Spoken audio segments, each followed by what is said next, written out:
Going to be joined here in a second by our most esteemed Meadowlark advisor and also Pablo Torre and also Mike Schur at some point. But Jemele Hill is going to be with us to talk about an assortment of things inside and outside of the media. But before I do that, I've just sent a text to Jemele and Pablo, and I sent it to Jeremy as well because I'm like, is this artificial intelligence? Is this real, or am I being butt cracked with this video that I don't think anyone is talking about?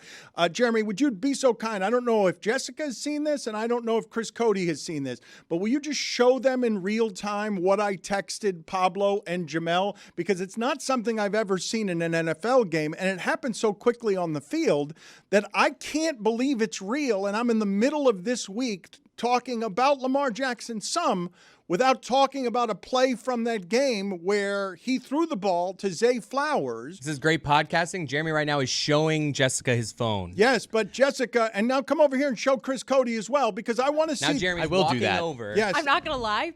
Didn't expect that to be what the video was about. Yeah, right? All right, let me see. Lamar Jackson doing Lamar, something wacky. It's Lamar Jackson dropping. I thought it was going to be like a robot person doing something weird. It might as well have been because really I'm surprised he's not a lefty.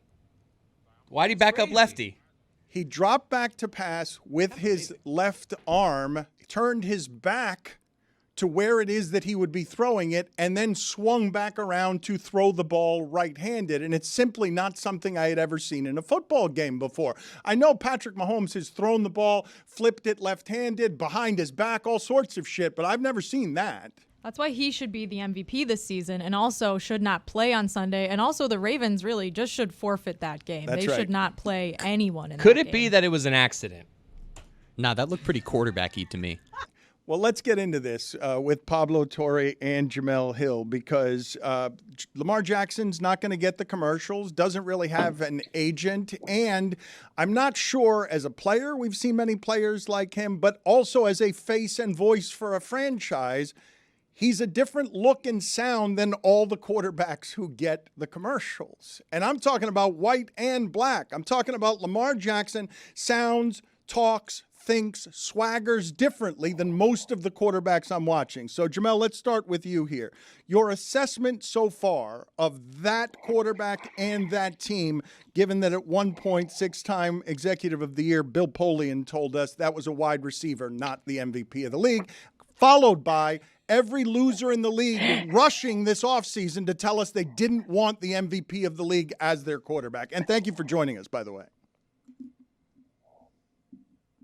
No, always good to be with you all. It's been a while. And of course, as the resident race lady, I can't wait to chime in on all the beautiful topics that I know you have in store for me.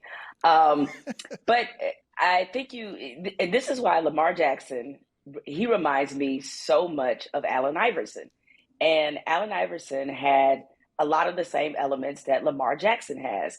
He had the cool, he had the swag, he was different, he had tattoos, he had cornrows, and culturally, he was the people's champ, and that is Lamar Jackson.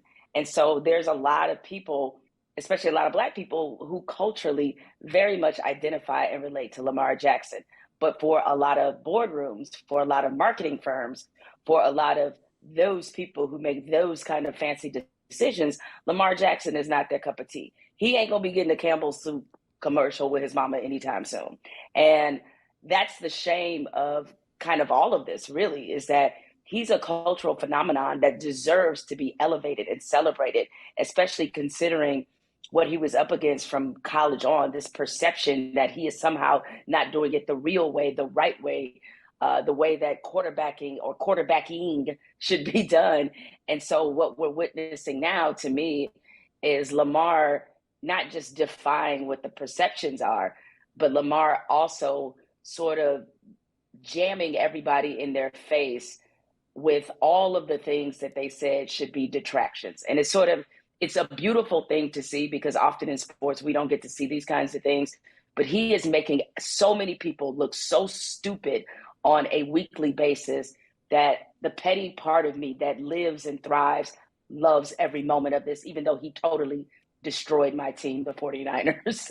Well, Dan, I want to point out the nice race lady brings up a good point here. that there is something really fun about Lamar Jackson. Remember, it reminds me of, remember there's that story like 8 years ago where like that mom wrote that letter to the Charlotte Observer about Cam Newton and like all the thrusts and all of the celebrating. Like Lamar Jackson is doing that, not just to former award-winning GMs, but to like analysts right now as he is in the middle of an obvious MVP season. And so part of the fun of Lamar Jackson is that there are all of these people who still like put a rake out in front of them in the middle of their yard, turn a camera on and jump on it with both feet so it hits them in the face, allowing us to feel like honestly edgier than we deserve.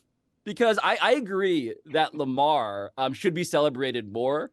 Part of the pleasure, though, the perverse, guilty pleasure of being a Lamar Jackson appreciator is that you realize how angry other people are getting because he's so good. And it's just like, how long do we get to do this for? Like the guy is Princess Briding a drop back. Like, oh, you thought I was left-handed? It's like, well, even the defenders are like, yeah, this is like PhD level quarterbacking.